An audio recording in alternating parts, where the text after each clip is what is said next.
माटी पुकारे तुझे, देश पुकारे, आजा रे अब आजा रे। भूले हम राह हमें राह दिखा दे, आजा रे राह दिखा दे।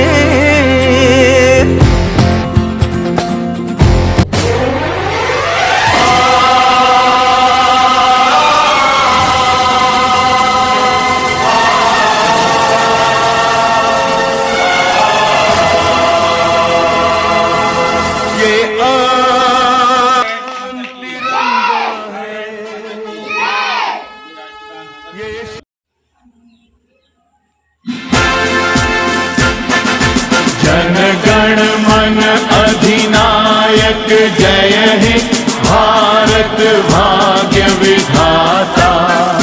पंजाब सिंध गुजरात मराठा द्राविड़ उत्कल बंगा, विंध्य हिमाचल यमुना गंगा उच्छल जलधि तरंगा।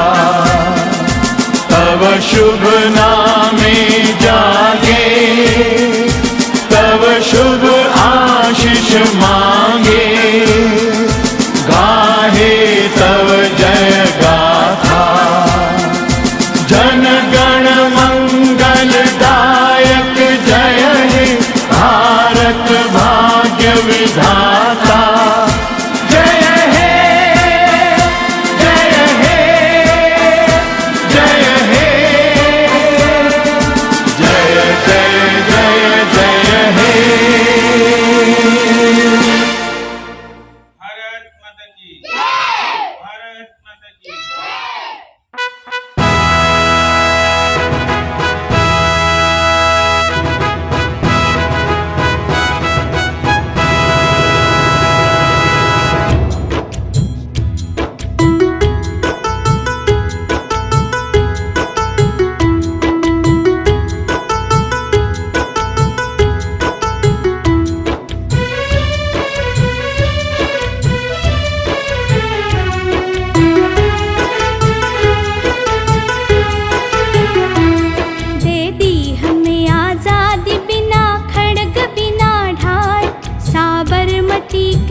संत तूने कर दिया कमाल। दे दी हमें आजादी बिना खड्ग बिना ढाल। आज़ादी का कोई अर्थ नहीं है यदि उसमें गलतियां करने की आज़ादी शामिल ना हो। ये वाक्य थे महात्मा गांधी जी के, और महात्मा गांधी जी ने सत्य और अहिंसा का रास्ता अपनाया था और देश को भी सत्य की राह दिखाई थी। अगर सत्य हमारे जीवन में है और कर्मों में नहीं है तो हमारा जीवन व्यर्थ है, क्योंकि सत्य हमारे जीवन में होने के साथ साथ हमारे कर्मों में भी निहित होना चाहिए, तभी हम लोग सफल हो सकते हैं। ये विचार थे महात्मा गांधी जी के। और चूंकि लाल बहादुर शास्त्री जी बहुत ही छोटे कद के थे, लोग उन्हें ये दृष्टि से भी देखते थे और उन्हें देखकर हंसते भी थे कि ये इतना सा आदमी भला देश के लिए क्या कर सकता है। लेकिन उनकी प्रतिभा का कोई आकलन नहीं था, उन्हें कोई इतनी आसानी से पहचाना नहीं जा सकता था जो उनके अंदर की प्रतिभा थी। और ये ऐसे नेता हुए जिन्होंने जय जवान जय किसान का नारा दिया। लाल बहादुर शास्त्री जी ने जय जवान जय किसान का नारा दिया। तो मैं अपने शब्दों को थोड़ा संक्षेप में बताते हुए अब निवेदन करूंगा कि हमारे बीच में उपस्थित श्री डॉक्टर साहब, जो कि क्षेत्र में किसानों को समय समय पर सभा लगा करके उन्हें फसलों के प्रति जागरूक भी करते हैं। जय जवान जय किसान का नारा उनके अंदर है, वो भी फल रहा है कि उन्होंने भी किसानों को एक नई राह दी है। मैं निवेदन करूंगा कि डॉक्टर साहब से कि वो आए और हम सभी का मार्गदर्शन करे और आज के इस दिन के महत्व को बताने की। एवं प्यारे बच्चों, वो हमारे गांव के सम्मानित और हमारे वार्ड के सभासद माननीय घनश्याम जी, आज 2 अक्टूबर है। हम बहुत खुशी से मनाते हैं क्योंकि दो महापुरुषों का जन्म है 2 अक्टूबर को। और महात्मा गांधी के बारे में तो दुनिया जानती है, बच्चे भी जान गए हैं कि कितना महान थे। सत्य अहिंसा का पाठ पढ़ाया देश को और दुनिया को अच्छे राह पर चलने के लिए सिखाया। लाल बहादुर शास्त्री भी बहुत स्वाभिमानी थे, बहुत छोटे बच्चे थे। एक बार की कहानी है, वो गए थे माननीय वहाँ काशी में विश्वनाथ मंदिर पर, तो सब छोटे छोटे बच्चे अक्सर चाक लेकर के कुछ लिख देते थे, तो सब अपना नाम लिख रहे थे और ये भी चाक लिए लिखने वाले थे, लेकिन तब तक लिखा नहीं और लौट पड़े। तो उनके पिताजी ने पूछा, बेटा क्यों नहीं लिखा? तो उन्होंने कहा, मैं ऐसा कर्म करूंगा जिससे दुनिया मेरा नाम लिखे, मैं ना लिखे। तो बच्चों, आप ऐसा बनो जो कि दुनिया जाने कि हम कहाँ से पढ़कर आए हैं, किस तरह से हमारे अध्यापकों ने मुझको ढाला है, कितना उच्च क्वालिटी बनाया है। आप सब अपने अंदर ढालेंगे तभी दुनिया में नाम होगा, अध्यापकों का की भी और गार्जियनों का भी और यहाँ के सभी कार्यकर्ताओं का। इसी के साथ धन्यवाद। वाकई लाल बहादुर शास्त्री जी जो थे, एक नेक दिल इंसान से और ईमानदार थे। चूँकि ये ऐसे नेता रहे हैं जिन्होंने ज़िंदगी भर ईमानदारी का पीछा छोड़ा ही नहीं। और रही बात पढ़ाई की, पढ़ाई इस कदर की कि कोई भी विपत्ति इन्हें हरा ना सकी। और जिस कॉलेज में इन्हें पढ़ने जाना होता था, वहाँ रास्ते में नदी पड़ती थी और उस नदी को पार करके तब ये पढ़ने के लिए जाया करते थे। आज तो इतने संसाधन हैं, उसके बावजूद भी हम लोग कहीं ना कहीं पिछड़ रहे हैं अपने महापुरुषों की कहानियाँ बताने में अपने बच्चों को, जबकि इतना टेक्नोलॉजी का ज़माना भी हो गया है। छोटे छोटे बच्चे जानते हैं मोबाइल चलाना। मोबाइल हमें किस राह पर ले जा रहा है और किस राह पर ले जा सकता है, ये हमें अपने बच्चों को सिखाना चाहिए। मोबाइल के ज़रिए हम उन महापुरुषों को जान सकते हैं जिन महापुरुषों ने हमारे देश के लिए काम किया है, हमारे देश की आज़ादी में काम किया है, और तब जा कर के कहीं हम यहाँ बैठे आज खुली सांस ले रहे हैं। नहीं तो आज भी हम अंग्रेज़ों के गुलाम होते। और मैं अब अपने बात को कम करते हुए निवेदन करूंगा कि शिव बहादुर जी आए और आज के लिए हमें मार्गदर्शन दे। महात्मा गांधी और लाल बहादुर शास्त्री का जन्मदिन, और इससे हमारे गांव में जो ये मास्टर हैं, आप बच्चे पढ़ने आते हो, टाइम से आते हो, और पहले जो टीचर थे, बच्चे आते थे, किसी का नाखून बड़ा, किसी का बाल बड़ा, किसी का कुछ साफ सफाई व्यवस्था है यहाँ पर अच्छी है। और इसी तरीके से अगर ये 4-5 साल और रह गए तो हमारे गांव के तो अधिकतर बच्चे सुधर जाएंगे और सुधर भी गए।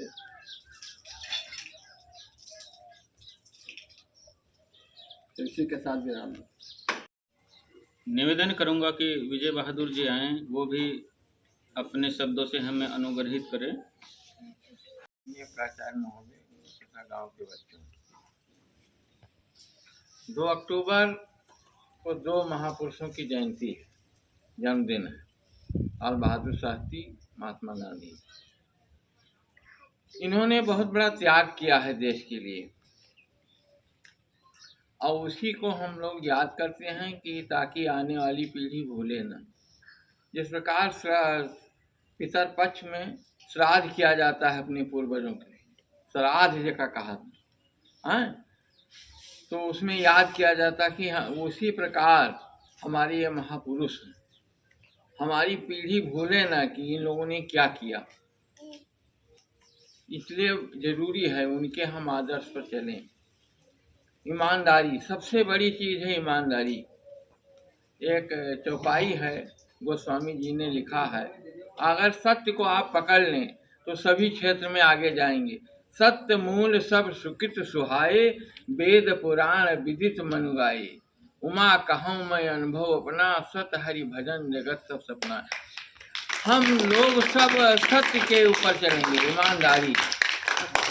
जब तक हम ईमानदारी नहीं पकड़ेंगे तब तक हम आगे नहीं बढ़ेंगे। ईमानदारी से पढ़ोगे किताब में तो तुमको ज्ञान आएगा और सब बात देखोगे सीखोगे। इसी के साथ आप हमेशा कार्यक्रम में उपस्थित रहते हैं, इसके लिए भी मैं आपको धन्यवाद देना चाहूँगा। और चूँकि आज विजयदशमी भी है, समय की पाबंदी है, अंत में मैं निवेदन करूँगा कि हमारे जो वार्ड सभासद महोदय हैं वो आए और हमें मार्गदर्शन दें। जय जवान जय किसान, जय जवान जय किसान, महात्मा गांधी अमर रहे, लाल बहादुर शास्त्री अमर रहे, महात्मा गांधी अमर रहे, लाल बहादुर शास्त्री अमर रहे। जैसे कि हमारे यहाँ प्रधानाध्यापक और सहायक अध्यापक जी और हमारे गांव के मतलब मुख्य अतिथि जी आए हुए, इनका स्वागत एवं अभिनंदन करता हूँ। और हमारे बच्चे से निवेदन है कि स्कूल आएँ और पढ़ें। जैसे कि हम ये कहना चाहता हूँ कि महात्मा गांधी का माता पिता थे, उन्होंने मतलब इतना अच्छा नाम रखा महात्मा गांधी। उन्होंने इतना अच्छा कर्म किया कि उनका आज नाम रोशन है। वो है नहीं इस दुनिया में पर, लेकिन उनका नाम अमर है। वैसे ही लाल बहादुर शास्त्री का माता पिता थे, उन्होंने जन्म दिया, उन्होंने कर्म ऐसा किया कि उनका नाम अमर है। और हम लोग उनका नाम के बारे में कह रहे हैं कि अमर रहे। ऐसा कर्म उन्होंने किया कि उनका नाम अमर रहे, ऐसा नारा लगता है। तो हमारा निवेदन यही है कि बच्चे लोग आप भी ऐसे पढ़ें, ऐसे ध्यान दें, ऐसे स्कूल आएँ, टाइम से आप साफ सफाई रखें और कि आपका भी नाम अमर रहे, आपके माता पिता का नाम अमर रहे और हमारे यहाँ के प्रधानाध्यापक का नाम अमर रहे, हमारे गांव और देश का नाम अमर रहे। और हम यहीं पे अपना बारी नाम करता हूँ और मास्टर साहब को धन्यवाद निवेदन करूंगा सहायक अध्यापक श्री सीताराम जी से कि वो भी आज के इस अवसर पर महात्मा गांधी लाल बहादुर शास्त्री जी के बारे में बच्चों को बताएं, ताकि वो उन्हें स्मरण कर सके, उनके बारे में जान सके। श्री सीताराम जी। सबसे पहले हम अपने विद्यालय में पधारे महानुभावों का स्वागत, अभिनंदन एवं वंदन करते हैं, जो इतना बहुमूल्य समय दिया। और हम इस उपलक्ष्य में आज यहाँ उपस्थित हुए हैं 2 अक्टूबर। आप जान ही गए हैं कि 2 महापुरुषों की जयंती है। 2 अक्टूबर 2 महापुरुष, तो दोनों का नाम भी आप लोग जान गए हैं। एक का नाम लाल बहादुर शास्त्री और दूसरे महापुरुष का नाम महात्मा गांधी। तो लाल बहादुर शास्त्री का जन्म यहीं अपने उत्तर प्रदेश में, इस समय चंदौली जिले पड़ता है। उस समय चंदौली जिला नहीं बना था, वाराणसी था, काशी विश्वनाथ, जहाँ वहाँ से महज 9 किलोमीटर दूर मुगल सराय स्टेशन आप लोग सुने होंगे, वहीं इनका जन्म हुआ था। इनके पिताजी जो थे उनका नाम था श्री शारदा प्रसाद श्रीवास्तव जी। वो प्राथमिक विद्यालय में टीचर थे। महज 18 वर्ष की उम्र में उनका देहांत हो गया। जब ये 18 वर्ष के थे तभी उनका देहांत, इनके पिताजी का देहांत हो गया। और इनका नाम उस समय एडमिशन भी नहीं, नाम भी नहीं लिखा गया था। और इनका नाम तब हुआ करता था लाल बहादुर श्रीवास्तव। शास्त्री जी नहीं था, श्रीवास्तव जी था इनका नाम। पिताजी भी श्रीवास्तव, क्योंकि जात लिखी जाती थी। तो इनके जब पढ़ने ये गए उस समय इन्हें महसूस हुआ कि नाम में जो ये जात सूचक लगता है इसका कुछ विशेष महत्व होता है, कुछ विशेष लोग दर्जा देते हैं। ये प्राइमरी में थे, इनके टीचर इनको मुंशी जी कहते थे, क्योंकि श्रीवास्तव लाला जो जाति होती है वह अक्सर आप देखते होंगे मुंशीगिरी उस समय करती थी। तो इनको मुंशी जी कहते थे। हालांकि वो अपने ढंग से ठीक कहते, लेकिन इनके विचारों के अनुसार, इनके अपनी स्वयं सोच के अनुसार अच्छा नहीं लगता था। इन्होंने प्रण किया कि मैं कुछ ऐसा करूंगा कि ये जो जात सूचक शब्द है मैं सदा के लिए हटा दूंगा। और जब इन्होंने बनारस काशी हिंदू विद्यापीठ से जब इन्होंने शास्त्री की डिग्री ली, उसी समय अपने नाम के आगे इन्होंने शास्त्री लिखा और लाल बहादुर से ज़्यादा शास्त्री के नाम से इनको लोग जानने लगे।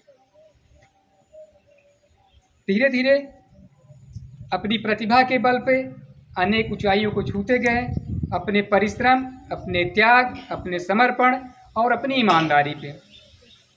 कद छोटा होने का इनको कई बार उलाहना सहना पड़ा। आज़ादी में एकदम चढ़-बढ़ के हिस्सा लेते थे, कुछ भी कोई भी बात होती थी, गुलाम तो हम लोग तो अंग्रेज को थे ही, तो लोग इनको ताना देते थे, एक छोटे से हो तुम, क्या करोगे। यह बात इनको बहुत मन इनका छोटा नहीं करती थी, बहुत आगे ले जाती थी। चलिए, मैं छोटा कद होने के कारण लोग मुझे इस तरह से कह रहे हैं, मैं ऐसा करूंगा कि मुझे छोटे कद का कभी न कभी लोगों को गुमान हो कि मेरा प्रधानमंत्री या मेरे देश का नेता या एक नागरिक छोटा है, लेकिन उसकी भावनाएं कितनी प्रबल हैं, कितनी विशाल हैं, उसकी इच्छा शक्ति कितनी दृढ़ है। रही बात इनकी छोटेपन की, ताशकंद में उज्बेकिस्तान में इस समय है, वहाँ जब समझौता था 4 को प्रधानमंत्री, पाकिस्तान के प्रधानमंत्री अयूब से जब मिलने की इनकी बात आई तो अयूब ने इनको ताना मारा, अरे मैं उस छोटे व्यक्ति से क्या बात करूं। इन्होंने कहा, महोदय, यह छोटे व्यक्ति का एक फ़ायदा यह है कि जब भी आप हमसे बात करेंगे सर झुका के करेंगे, और मैं जब भी आपसे बात करूंगा सर उठा के करूंगा। देखिए, इसलिए कोई भी हमारे अंदर कमियां हों, चाहे जैसे भी हों, हम छोटे हों, हमारे अंदर कोई विकलांगता दिव्यांगता हो, कोई कमियां हो, हम उसे अपना हथियार बनाएं, उसे अपनी कमजोरी न बनाएं, उसे अपना हथियार बनाने का प्रयास करें। अगर यही भावना आ जाएगी तो आप निश्चित रूप से कुछ न कुछ अच्छा करने का प्रयास करेंगे, और अच्छा होगा। जब करने का प्रयास करेंगे, 1 बार नहीं, 2 बार नहीं, 3 बार, होगा तो होगा ही। और इतने सादगीपूर्ण उनका जीवन था, इतना सादगीपूर्ण था कि वो जब रेल मंत्री हुए थे तो उनके घर के परिवार, उनकी माता भी नहीं जान पाई थी कि मेरा बेटा भारत का रेल मंत्री है, रेल में का सबसे बड़ा पद है जो उस पर है। और एक बार कुछ सम्मेलन था, इनकी माता जी गई थी और लोगों से पूछी कि मेरा बेटा भी रेलवे में कर्मचारी है। तो लोगों ने जब इनसे नाम पूछा तो बताया कि लाल बहादुर शास्त्री। तो कहे नहीं, वो तो मंत्री हैं। कहे नहीं, वो तो कर्मचारी हैं। और अपनी माँ से ये अकेले में मिले, तब तक अपना भाषण नहीं दिए जब तक इनकी माँ वहाँ से चली नहीं गई। उनको ले जाके अकेले में बैठाए, उनसे मिले, फिर उनको विदा किए। विदा करने के बाद जब वो वहाँ से रुखसत हो गई, चली गई, तब इन्होंने अपना उद्घोषण दिया। तो लोगों ने पूछा, पत्रकारों ने पूछा, महोदय, आपने अपनी माँ से इतनी बड़ी बात अपनी माँ से कैसे क्यों छुपाई है? इन्होंने कहा, देखिए, अगर मेरी माँ जान जाती, हो सकता है मुझे किसी गलत काम के लिए सिफारिश करती, तो माँ के नाते मैं मना नहीं कर पाता और मुझे करना पड़ता। दूसरी बात ये थी, वो मेरी माँ हैं, उनको हो सकता है घमंड हो जाए कि मैं रेलवे में चल रही हूँ, फ्री में यात्रा करूँगी क्योंकि मेरा बेटा मिनिस्टर है, तो ये हमारे देश का नुकसान होता। कोई मेरा सगा संबंधी किसी को धड़काता धमकाता कि मैं रेल मंत्री का बेटा के गांव का हूं, उनके परिवार से हूं। इसीलिए मैं चाहता हूं कि लोग मेरी बातों का फायदा न उठाएं, मेरे पद की गरिमा या किसी का प्रभाव दिखा के किसी को प्रभावित न करें। अगर ऐसा होगा तो इस देश में सत्ता का दुरुपयोग होगा। हम यह दुरुपयोग रोकना चाहते हैं, एक नई पीढ़ी लाना चाहते हैं, एक नई सोच लोगों में पैदा करना चाहते हैं, और ये तभी संभव होगा जब मैं स्वयं करके दिखाऊंगा। अगर मैं नहीं करूंगा तो लोग कैसे मेरी बातों को मानेंगे?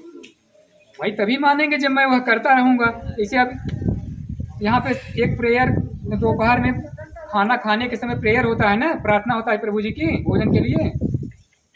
एक बार की बात है, 2 या 3 दिन यहाँ प्रेयर शुरू हुआ था। सर जी के साथ मैं खाना खाने गया। सर जी ने कहा प्रेयर शुरू कर दिया। हम नहीं, ये गलती हमसे हुई। इन्होंने कहा, सर जी ने कहा कि जब हम आप अपने अंदर लाएंगे तभी ना, पहले हम लोग प्रेयर कर लिया जाए। तो इसका मतलब ये हुआ कि जो भी हम कहें, आपसे करवाना चाहें, सबसे पहले उसको हम स्वयं करके आपको दिखाएं, तब वो ज़्यादा प्रभावशाली होगा। अगर हम कहें खूब परिश्रम करना चाहिए बेटा, ईमानदारी से अपना काम करना चाहिए, हम आज यहाँ पे बैठ के सोएं, उसका कुछ फायदा मिलेगा? हम आपको 7 बजे यहाँ बुलाए, बेटा आप 7 बजे उपस्थित हो, हम 8 बजे आए, तो कैसे आप लोगों को आचरण में आएगा? सही ये है कि हम यहाँ आपसे कहें बेटा 7 बजे आपको आना है, हम 6:30 बजे आ जाएं, आपसे पहले आके यहाँ की व्यवस्था देख आपको कैसे आना है, कैसे क्या करना है, उसको दिशा निर्देश दें। सेम दोनों महापुरुषों में यही बात थी, अपनी बात को कभी मनवाने का प्रयास नहीं किया, स्वयं करके दिखाया। स्वयं अपने अंदर वह पहले आचरण लाए, व्यवहार लाए, कर्म लाए, उसके बाद लोगों से बताया। महात्मा गांधी जी की पत्नी की तबीयत खराब थी, डॉक्टर ने उन्हें सलाह दिया था कि नमक आप छोड़ दीजिए, तो उन्होंने कस्तूरबा गांधी को कहने से पहले स्वयं नमक छोड़ा, स्वयं खाना छोड़ दिया। उसके बाद उनसे कहा कि बिना नमक के खाइए, आप स्वस्थ हो जाएंगे। अगर ऐसी भावना न रही होती तो एक अदला सा व्यक्ति, लाठी लेके चलने वाला, जिसकी पहचान थी कमजोर व्यक्ति, अर्धनंगा फकीर अंग्रेज कहते थे इनको, वो चलने वाला करोड़ों करोड़ों लोगों को पीछे लेके नहीं चलता, लेकिन जिधर भी उनके दोनों पैर डगमगाते हुए चल देते थे, पूरा देश उधर ही चल देता था। यही बात हमारे शास्त्री जी में थी। जिस समय युद्ध हुआ था पाकिस्तान से, अमेरिका का उस समय वर्चस्व था, वह चाहता था कि युद्ध रुक जाए, रोकने का प्रयास किया, धमकी दी कि हम अपने यहाँ से अन्न जो खाने के लिए हमें अनाज मिलता है, पहले अपने यहाँ इतना पैदा नहीं होता था, तकनीक नहीं थी, हरित क्रांति नहीं थी। उसने धमकी दी कि अगर आप युद्ध नहीं रोकते हैं तो हम आपको अनाज की सप्लाई बंद कर देंगे। लेकिन इन्होंने क्या कहा कि किसी भी धमकी से हम डरेंगे नहीं, उसका मुकाबला करेंगे। इन्होंने आह्वान किया पूरी जनता से कि 1 टाइम भोजन किया जाए, 1 टाइम भोजन किया जाए, हफ्ते में 1 दिन व्रत भी रहा जाए, क्योंकि इस समय देश विषम परिस्थितियों से गुजर रहा है। अगर ऐसा न किया गया तो हमें दूसरे के सामने हाथ जोड़ के गिड़गिड़ाना पड़ेगा। हम अपना स्वाभिमान सम्मान किसी के सामने न्यौछावर नहीं होने देना चाहते हैं, इसलिए हम आज से 1 टाइम भोजन करेंगे, हफ्ते में 1 दिन उपवास व्रत रखेंगे। और इनकी बातों का इतना असर हुआ कि 60% लोगों ने, भारत के 60% लोगों ने व्रत रखना शुरू कर दिया, 1 टाइम भोजन करना शुरू किया, और आत्मनिर्भरता आई, तकनीक आई कृषि में। जय जवान जय किसान का इन्होंने नारा दिया, तकनीक लाए, खेती की नई नई उन्नत किस्म की बीजें आए, तकनीक आई, उससे हमें फ़ायदा भी हुआ। अगर इनके अंदर इतना दृढ़ विश्वास, दृढ़ संकल्प न रहा होता तो विश्वास आता ही नहीं। इसलिए हमें भाई कोई भी चीज़ हो, कहने से पहले स्वयं करना चाहिए। ज़्यादा लंबा तो हम नहीं बोल रहे हैं सर। नहीं बहुत अच्छी नहीं ज़्यादा। चलिए ठीक है, हम अपनी बातों को विराम देते हैं। बहुत बहुत धन्यवाद। पता ही नहीं चलता कि कितना समय हो गया है, इसलिए अच्छी बातों का प्रभाव अच्छा ही जाता है।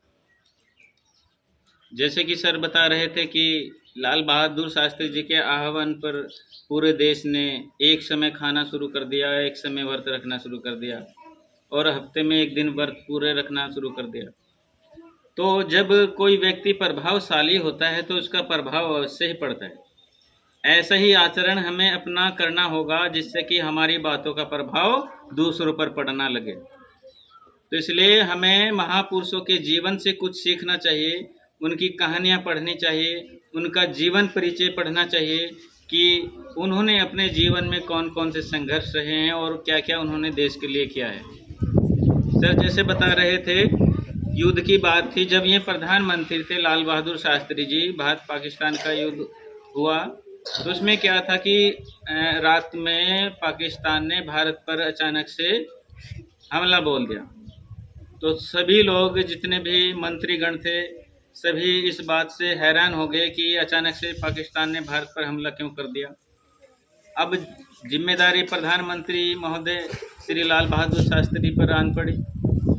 तो उन्होंने जो रक्षा के दूत थे, सेना के जो जवान थे और उनमें जो लीडर हुआ करते थे उनसे संपर्क किया, उन्हें बुलाया, एक तत्काल बैठक बैठाई उनकी।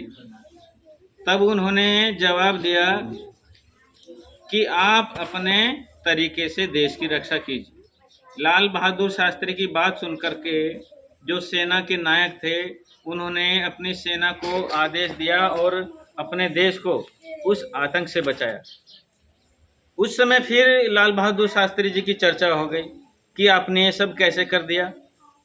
कि भाई मैंने क्या किया, मैंने बस उन्हें सेना के जवानों से बोला कि भाई आप अपने तरीके से देश की रक्षा कीजिए। तो ये होता है नेतृत्व की बात। अपने देश का अगर आप अच्छा नेतृत्व करना जानते हैं तो निश्चित ही आप लोग सफल होंगे। तो समय अधिक ना लेते हुए मैं अपनी वाणी को यहीं विराम दूंगा और एक बार फिर से पुनः आप सभी का धन्यवाद अदा करना चाहूँगा, बच्चों का भी और अतिथि गणों का भी। 2 अक्टूबर महात्मा गांधी, लाल बहादुर शास्त्री। जय हिंद, जय भारत।